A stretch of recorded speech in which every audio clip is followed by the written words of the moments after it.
HMDA పరిధిలో జోన్లు పెరిగాయి. ప్రతిపాదనల దశలో ఉన్న అంశాన్ని అమలు చేసింది ప్రభుత్వం.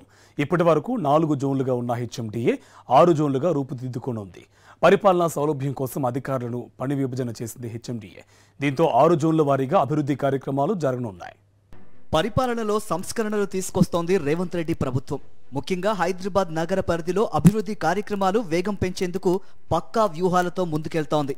హెచ్ఎండిఏ పరిధిలో అనుమతుల మంజూరు ఆలస్యం కాకుండా జోన్ల పెంపు ప్రతిపాదనను అమలు దశకు తీసుకొచ్చింది.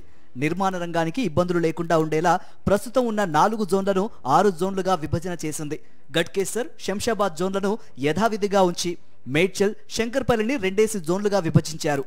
దీంతో హెచ్ఎండిఏ ప్రాంతం 7,200 చదరపు కిలోమీటర్ల పరిధిలో విస్తరించింది. త్వరలో RRR మొత్తం హెచ్ఎండిఏ పరిధిలోకి తెచ్చేందుకు ప్రణాళికలు సిద్ధం చేస్తున్నారు అధికారులు. హైదరాబాద్ మెట్రోపాలిటన్ డెవలప్మెంట్ అథారిటీ పరిధిలో భారీగా నిర్మాణాలు జరుగుతున్నాయి. వాటికి అనుమతులు ఆలస్యం కాకుండా మరిన్ని సౌకర్యాలు కల్పించేలా హెచ్ఎండిఏ అడుగులు వేస్తోంది. నిర్మాణ రంగానికి ఇబ్బందులు రాకుండా ప్రస్తుతం ఉన్న జోన్లను పెంచుతోంది.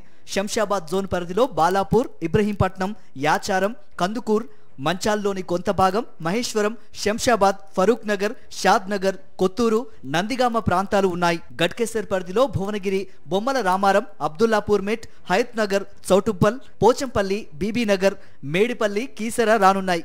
పరిపాలన సాఫీగా జరగడానికి ప్రజలకు ఇబ్బందులు లేకుండా అధికారులకు ఇంటర్నల్ గా పని విభజన చేశారు.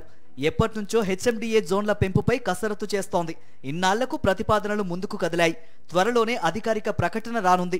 ఇప్పటి వరకు ఇంటర్నల్ ప్లానింగ్ పై హెచ్ఎండిఏ కసరత్తు చేయగా ఇక నుంచి ప్రజలకు మరింత మెరుగైన సేవలు అందించే దిశగా అడుగులు వేస్తోంది.